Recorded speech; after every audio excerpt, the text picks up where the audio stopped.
Students, আজকে আমরা আলোচনা করছি নর্মালিটি মোলারিটি। নর্মালিটি মোলারিটি দুটোই কনসেন্ট্রেশনের ইউনিট। কোন একটা সলিউশন তার কনসেন্ট্রেশনকে আমরা যে ইউনিট দিয়ে এক্সপ্রেস করি নর্মালিটি অথবা মোলারিটি। তো এই ইউনিট দুটো খুব কমনলি ইউজ হয় এবং এই কনসেপ্টের উপর নিট বা জেই মেনে অনেক কোয়েশ্চেন্স আসে। তো প্রথমে আমরা আলোচনা করব বেসিক কনসেপ্টসগুলো নর্মালিটি মোলারিটির উপর বেস করে, তারপর কিছু প্রবলেমের দিকে আমরা যাব এবং ইলাস্ট্রেশন কিছু করব। তো আমরা শুরু করছি। আমরা প্রথমে চলে আসি নর্মালিটিতে। নর্মালিটি কোন একটা সলিউশনের ক্ষেত্রে যখন আমরা ডিফাইন করছি, তো নর্মালিটি হচ্ছে নাম্বার অফ গ্রাম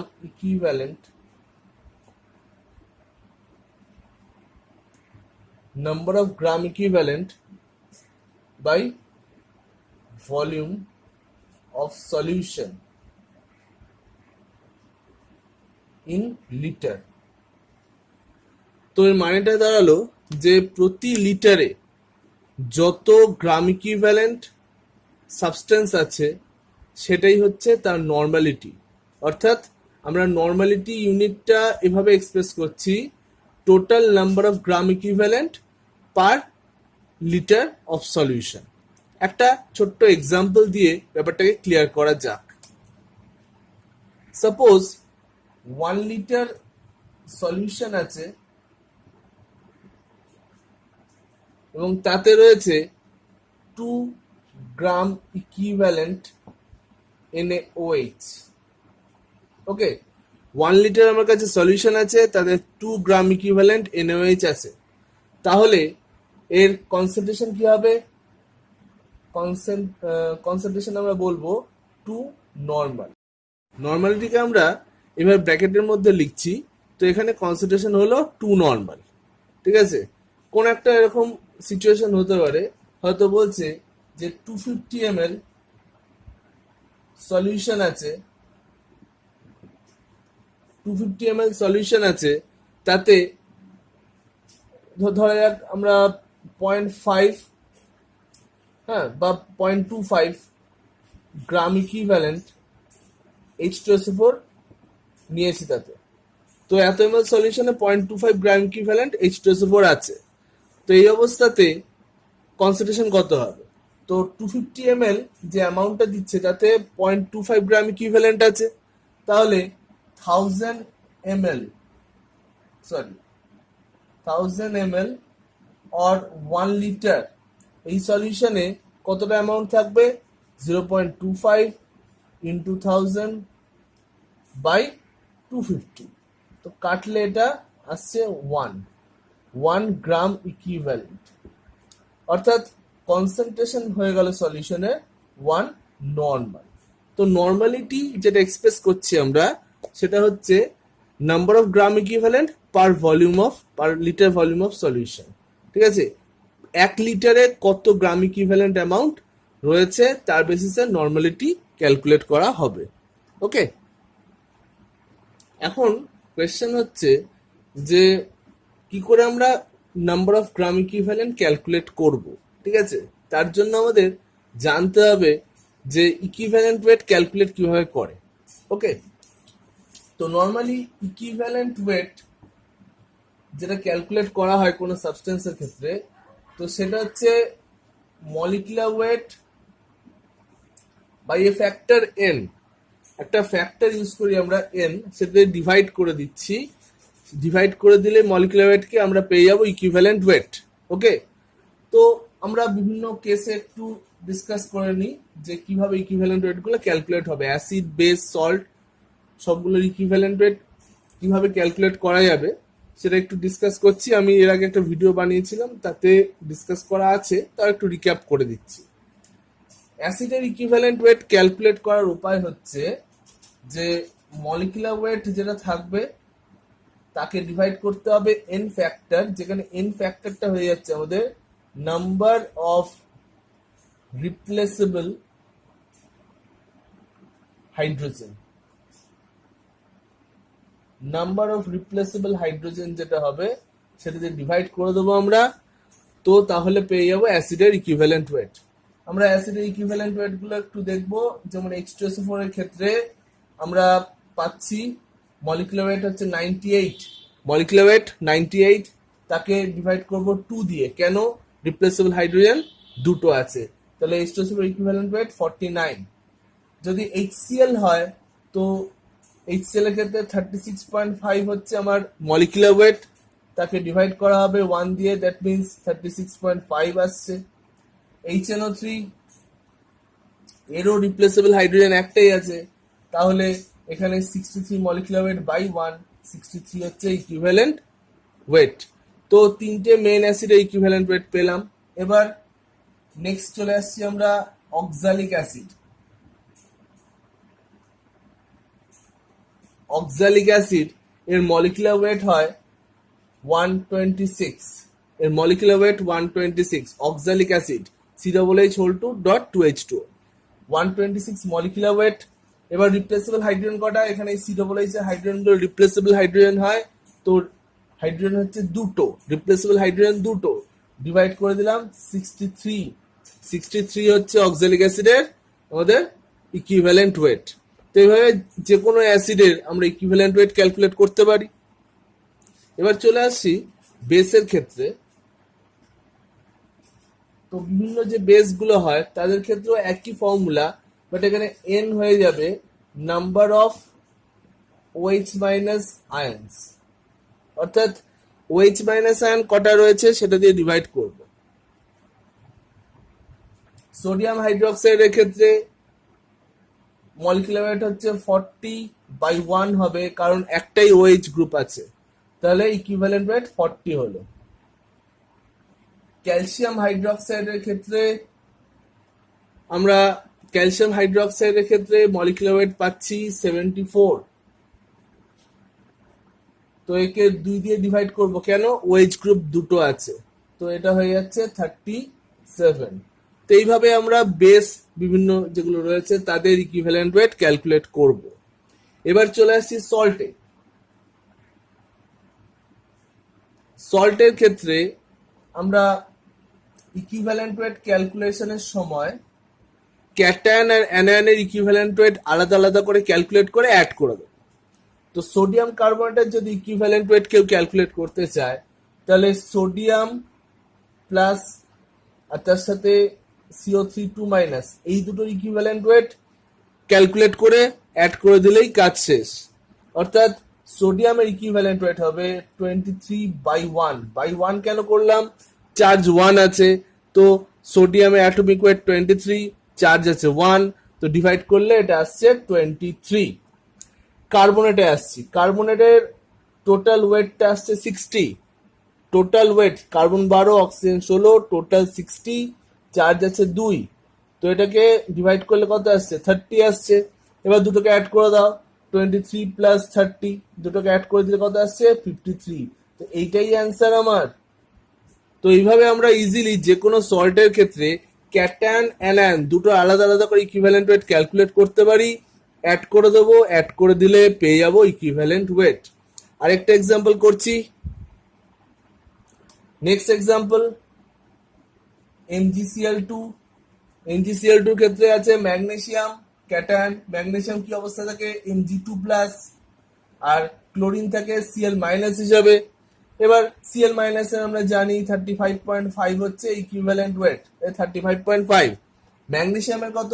ম্যাগনেসিয়ামের 24 হচ্ছে অ্যাটমিক ওয়েট, চার্জ আছে 2, তাহলে ডিভাইড করলে 12, এটা হচ্ছে ইকুইভ্যালেন্ট ওয়েট। তাহলে টোটাল করব 12 প্লাস 35.5, ক্যাটায়নের ইকুইভ্যালেন্ট ওয়েট, অ্যানায়নের ইকুইভ্যালেন্ট ওয়েট অ্যাড করে দেবো। অ্যাড করলে আমরা পেয়ে যাচ্ছি আমাদের ইকুইভ্যালেন্ট ওয়েট টোটাল, তো এটা অ্যাড করে আসছে 47.5। তো এটাই আমাদের সল্টটার ইকুইভ্যালেন্ট ওয়েট। তো এভাবে করে অ্যাসিড বেস সল্ট যে কোনো সিস্টেমের আমরা ইকুইভ্যালেন্ট ওয়েট ক্যালকুলেট করতে পারি।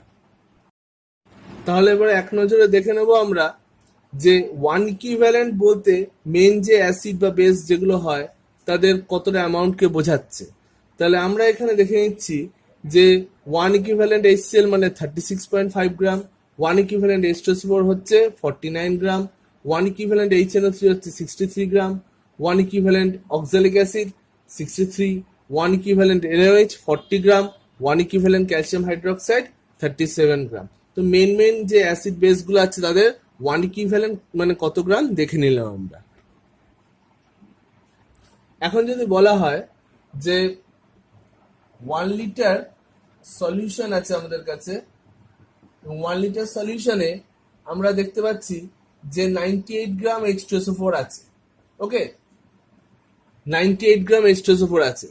তাহলে কত ইকুইভ্যালেন্ট H2SO4 আছে কোয়েশ্চেন করা হলো।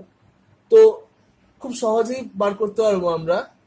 আমাদের যে অ্যামাউন্টটা থাকবে 98 তাকে ডিভাইড করব 1 ইকুইভ্যালেন্ট মানে যত গ্রাম হয় সেই নাম্বারটা দিয়ে। 1 ইকুইভ্যালেন্ট H2SO4 মানে আমরা একটু আগেই লিখলাম 1 ইকুইভ্যালেন্ট H2SO4 হচ্ছে আমাদের কত 49 গ্রাম। তো এই 49 দিয়ে ডিভাইড করব, আসছে কত 2, তাহলে আমরা লিখবো 2 ইকুইভ্যালেন্ট H2SO4। ওকে, তাহলে আমরা পাচ্ছি 98 গ্রাম মানে 2 ইকুইভ্যালেন্ট H2SO4। তাহলে এই 2 ইকুইভ্যালেন্ট কততে আছে 1 লিটারে আছে। ওকে, তো 2 ইকুইভ্যালেন্ট 1 লিটারে থাকলে আমরা একটা কনসেন্ট্রেশন বলবো 2 নরমাল, কারণ বাই ডেফিনেশন 1 লিটারে যত ইকুইভ্যালেন্ট থাকবে 1 লিটার সলিউশনে যত ইকুইভ্যালেন্ট থাকবে সেটাই হচ্ছে নরমালিটি। তো এইভাবে আমরা কোন একটা অ্যামাউন্ট দিয়ে দিলে সেটা কত নরমাল সলিউশন ক্যালকুলেট করতে পারছি আমাদের ইকুইভ্যালেন্ট ওয়েটের কনসেপ্ট থেকে। এবার আসি আমরা মোলারিটির কনসেপ্টে। মোলারিটি অফ এ সলিউশন, কোন সলিউশনের মোলারিটি কাকে বলছে?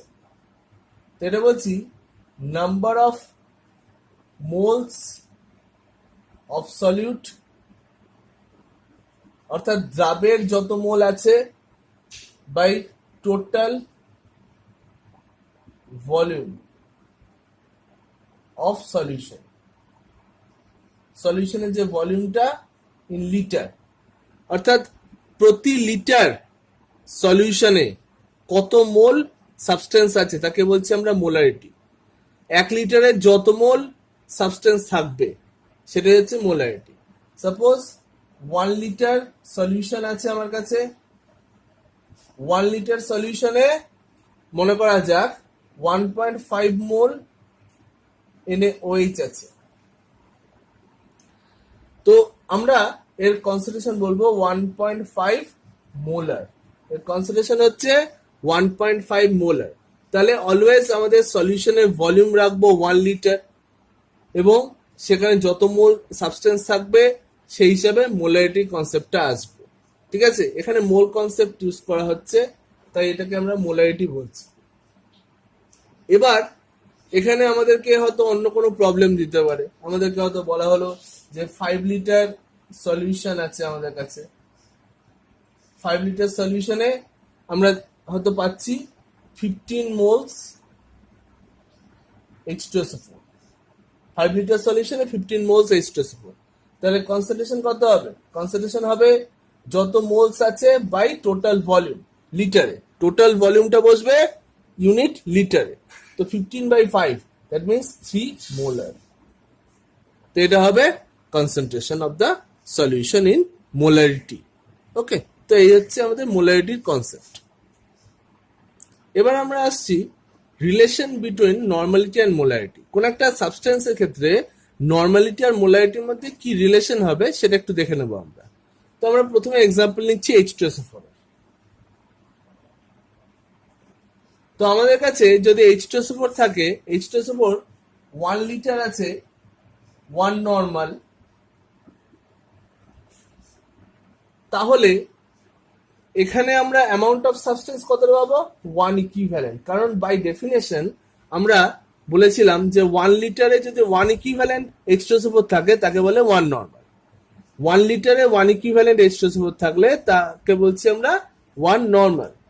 তো সেই হিসাবে এই 1 ইকুইভ্যালেন্ট H2SO4 মানে কত আমরা একটু আগে দেখলাম 49 গ্রাম। তো 49 গ্রাম H2SO4 থাকছে তার মধ্যে।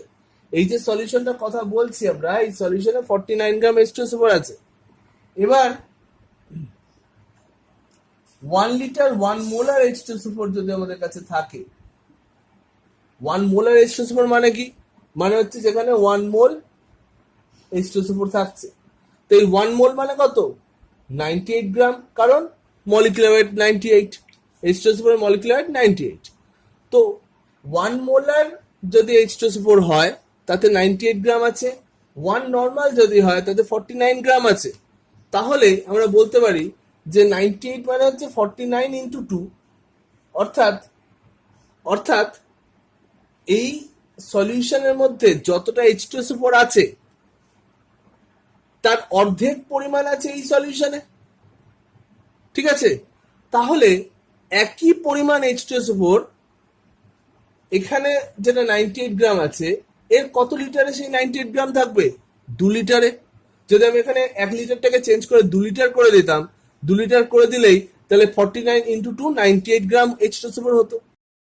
তাহলে আমরা 1 লিটার 1 মোলার H2SO4 এ যত গ্রাম H2SO4 পাচ্ছি, অর্থাৎ 98 গ্রাম, 2 লিটার 1 নর্মাল H2SO4 এও আমরা তত গ্রামই H2SO4 পাবো, কারণ সেটা হবে 49 ইন্টু 2, অর্থাৎ 98 গ্রাম। তো আমরা 1 মোলার 1 লিটার যে H2SO4টা পাচ্ছি আর এখানে 2 লিটার 1 নর্মাল H2SO4 একই অ্যামাউন্ট পাচ্ছি। ইভেন আমরা 1 লিটার যদি 2 নর্মাল H2SO4 নিয়ে নিই তাতেও একই অ্যামাউন্ট থাকবে, তাতেও আমরা দেখব একই অ্যামাউন্টে H2SO4 আছে। তো আমরা এখানে বলতে পারি এই রিলেশন থেকে, অর্থাৎ 2 লিটার 1 নর্মাল আর 1 লিটার 2 নর্মাল একই ব্যাপার, দুটোতেই একই অ্যামাউন্টের H2SO4 থাকবে। তো এখান থেকে একটা ফর্মুলা আমরা লিখতে পারি, সেটা হচ্ছে V1S1 ইকুয়ালস টু V2S2। এই ফর্মুলাটার মানেটা বুঝতে হবে, এটা খুবই ইম্পর্টেন্ট ফর্মুলা। অর্থাৎ আমাদের V1 2S1 হচ্ছে 1, অর্থাৎ প্রাইমারি ভলিউম প্রাইমারি কনসেন্ট্রেশন, তার যে গুণফলটা সেটা হচ্ছে ফাইনাল ভলিউম ফাইনাল কনসেন্ট্রেশনের সাথে সমান হবে। ঠিক আছে, যদি দুটো সলিউশনে একই অ্যামাউন্ট থাকে তাহলে V1S1 হচ্ছে V2S2। এই ফর্মুলাটা আমরা পাচ্ছি। অর্থাৎ H2SO4 এর ক্ষেত্রে আমরা দেখতে পেলাম যে 1 মোলার যদি সলিউশন হয় তাহলে সেটা হচ্ছে 2 নর্মাল। ঠিক আছে, আমরা লিখতে পারি 1 মোলার H2SO4 মানে 2 নর্মাল H2SO4। ঠিক আছে, 1 মোলার H2SO4 মানে 2 নর্মাল H2SO4। কিন্তু HCl এর ক্ষেত্রে মনে রাখবে HCl এর 1 মোলার কিন্তু 1 নর্মাল। HCl এর ক্ষেত্রে 1 মোলার 1 নর্মাল সেম। কেন, কখন সেম হবে কখন ডিফারেন্ট হবে সেই ব্যাপারটা বলি। আমরা যখন ইকুইভ্যালেন্ট ওয়েট ক্যালকুলেট করেছিলাম, অনেক অ্যাসিডের ক্ষেত্রে ইকুইভ্যালেন্ট ওয়েট ক্যালকুলেশনের সময় দেখেছিলে যে ডিভাইড বাই 1। আমরা ইকুইভ্যালেন্ট ওয়েটের সময় কি করেছিলাম, ইকুইভ্যালেন্ট ওয়েট বার করার সময় আমরা বলেছিলাম যে মলিকুলার ওয়েট, তাই তো, মলিকুলার ওয়েট বাই একটা এন ফ্যাক্টর দিয়ে ডিভাইড করেছি। ঠিক আছে, তো দেখবে ওই এন ফ্যাক্টরটাই আসছে এখানে। অর্থাৎ 1 মোলার যদি কোনো সলিউশন বলি, 1 molar equals to N normal, অর্থাৎ এন ফ্যাক্টর যার যত আছে তত নর্মাল হবে। HCl এ খেয়াল করবে 1 মোলার ইকুয়াল টু 1 নর্মাল, কারণ HCl এ মলিকুলার ওয়েট বাই 1 ছিল। ঠিক আছে, H2SO4 এর ক্ষেত্রে মলিকুলার ওয়েট বাই 2 ছিল। HNO3 এর ক্ষেত্রে কি ছিল, মলিকুলার ওয়েট বাই 1। অক্সালিক অ্যাসিডে কত ছিল, মলিকুলার ওয়েট বাই 2। তো তার মানে H2SO4 এর ক্ষেত্রে এরকম রিলেশনটা আমরা পাচ্ছি। একই রিলেশন কোথায় হবে, অক্সালিক অ্যাসিডের ক্ষেত্রেও হবে। অক্সালিক অ্যাসিডেরও আমরা দেখবো 1 মোলার মানে 2 নর্মাল। কিন্তু HNO3 এর ক্ষেত্রে কি হবে, HNO3 এর ক্ষেত্রে 1 মোলার মানে 1 নর্মাল, এরকম রিলেশন আসবে। তো আমরা একবার এক নজরে দেখে নেব যে কোথায় মোলারিটি নর্মালিটির কি রিলেশন আছে। তাহলে আমরা এক নজরে দেখে নিচ্ছি আমাদের বিভিন্ন অ্যাসিড আর বেসগুলোর ক্ষেত্রে। যেমন H2SO4 এর ক্ষেত্রে 1 মোলার মানে 2 নর্মাল, HCl HNO3 এর ক্ষেত্রে কিন্তু 1 মোলার মানে 1 নর্মাল। ঠিক আছে, অক্সালিক অ্যাসিড আবার 1 মোলার মানে 2 নর্মাল। এটা কি করে আসছে বুঝে নাও ভালো করে। আমরা বিভিন্ন ক্ষেত্রে যে ফ্যাক্টরটা দিয়ে যে নাম্বারটা দিয়ে ডিভাইড করছিলাম মলিকুলার ওয়েটকে, সেই নাম্বারটাই এখানে রিলেশনে কাজে লাগছে। মনে রাখবে মোলার কনসেন্ট্রেশন বেশি হয়, নর্মাল কনসেন্ট্রেশনটা কম হয় সাধারণত। এগুলোতে সেম কনসেন্ট্রেশন, কিন্তু অন্যান্য ক্ষেত্রে কনসেন্ট্রেশনটা নর্মালিটিতে কম থাকে। ঠিক আছে, তাহলে 1 মোলার মানে কোথাও 2 নর্মাল, কোথাও 3 নর্মাল, কোথাও 4 নর্মাল, এরকম আসতে পারে। ঠিক আছে, দেখো NaOH এর ক্ষেত্রে 1 মোলার মানে 1 নর্মাল, কারণ ডিভাইড বাই 1 ছিল ইকুইভ্যালেন্ট ওয়েট ক্যালকুলেশনে।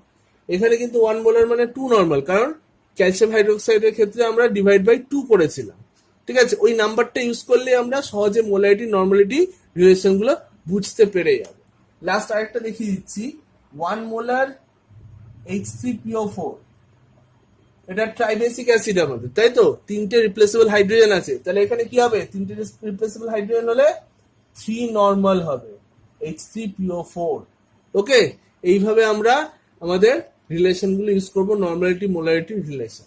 এবার একটু সল্টের কথা বলি। সল্টের মধ্যে চলে আসছি আমরা 1 মোলার সোডিয়াম কার্বনেট। ওকে, 1 মোলার সোডিয়াম কার্বনেট। তো এক্ষেত্রে 1 মোলার সোডিয়াম কার্বনেট যে কোয়েশ্চেন করা, কত নর্মাল সোডিয়াম কার্বনেট হবে। ঠিক আছে, তো আমাদের ফ্যাক্টরটা কত? তো দেখে নাও, এর ইকুইভ্যালেন্ট ক্যালকুলেশনের সময় আমরা এখানে ফ্যাক্টরটা কি করে ক্যালকুলেট করে নেবো। দেখো, এখানে সোডিয়াম কটা আছে? সোডিয়াম আছে 2টো। সোডিয়ামের চার্জ কত? 1। অর্থাৎ ক্যাটায়নটা যেটা রয়েছে তোমার, ক্যাটায়নের নাম্বার ইন্টু চার্জ করবে, যে নাম্বারটা আসছে এটাই এখানে বসবে। অর্থাৎ 1 মোলার হচ্ছে 2 নর্মাল। ওকে, উল্টোটাও করতে পারো, অ্যানায়নের যে নাম্বার আছে দেখো একটাই আছে, চার্জ কত আছে? 2 মাইনাস আছে। তো আমরা জানি যে ক্যাটায়ন আর অ্যানায়নের যে চার্জ ইন্টু নাম্বার এটা সেম থাকে, ইলেকট্রিক্যালি নিউট্রাল থাকে আমাদের আয়নিক কম্পাউন্ডস গুলো। তো সেই কারণে সোডিয়াম কার্বনেট হোক বা যে কোনো সল্ট হোক, তার যে কোনো একটা ক্যাটায়ন হোক বা অ্যানায়ন হোক, যে কোনো একটা চার্জ ইন্টু নাম্বার, যে সংখ্যাটা আসবে সেই সংখ্যাটা এখানে বসিয়ে দেবে। আরেকটা লাস্ট এক্সাম্পল দেখাচ্ছি, 1 মোলার L2SO4 হোল 3 মানে কত নর্মাল? 1 মোলার L2SO4 হোল 3 যদি হয় কত নর্মাল হবে? তো এটা আসবে 6 নর্মাল। 6 নর্মাল এই কারণে হলো, কারণ এখানে অ্যালুমিনিয়াম আছে 2টো আর তার চার্জ হচ্ছে 3, তাহলে 3 × 2 6, 6 নর্মাল হবে আমাদের অ্যালুমিনিয়াম সালফেট। একটা প্রবলেম দেখে নেব নর্মালিটি মোলারিটির ওপর। কোয়েশ্চেনটা বলছে what is the normality and molarity. আমাদের ক্যালকুলেট করতে হবে নর্মালিটি আর মোলারিটি, দুটোই ক্যালকুলেট করতে দিয়েছে। বলছে 125 ml সলিউশনে আছে এত মোলস H2SO4। তো আমাদের কোয়েশ্চেন অনুযায়ী 125 ml যে ভলিউমটা আমরা পাচ্ছি তাতে রয়েছে 0.05 মোলস। তো আমাদের ডেফিনেশন অনুযায়ী 125 ml কে লিটারে কনভার্ট করতে হবে, অর্থাৎ 1000 ml, দ্যাট মিনস 1 লিটার। তাতে কতটা থাকবে? 0.05 ইন্টু 125/1000।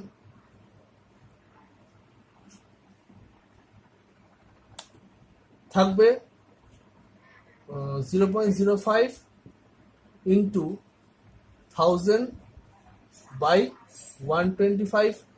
তো এটাকে কাটলে 8 আসছে ওপরে, তো এটা হয়ে যাচ্ছে 0.4 মোলস। তো 0.4 মোলস আমরা দেখছি যে 1000 ml অর্থাৎ 1 লিটার, 1000 ml মানে 1 লিটার ভলিউমের মধ্যে 0.4 মোলস থাকছে। তাহলে আমরা বলতে পারি কনসেন্ট্রেশন কত? 0.4 মোলার H2SO4। এটা ক্লিয়ার হচ্ছে? এটা 0.4 মোলার H2SO4, কারণ 1 লিটারে যত মোলস থাকবে তত মোলার কনসেন্ট্রেশন। এবার চলে আসছি আমরা কত নর্মাল। মোলারিটি ক্যালকুলেট হয়ে গেল, নর্মালিটি কি করে ক্যালকুলেট হবে? নর্মালিটি ক্যালকুলেট এখান থেকে করা যাবে, কারণ আমরা জানি 1 মোলার H2SO4 ইকুয়াল টু হচ্ছে 2 নর্মাল H2SO4। তাহলে সেটাই যদি হয় তাহলে 0.4 মোলার H2SO4 মানে কত? 0.8 নর্মাল H2SO4, ডাবল হবে জাস্ট। তো এইভাবে আমরা মোলারিটি নর্মালিটি দুটোতেই কনসেন্ট্রেশন ইজিলি ক্যালকুলেট করে নিচ্ছি। তো এই পর্যন্তই video. Thank you for watching.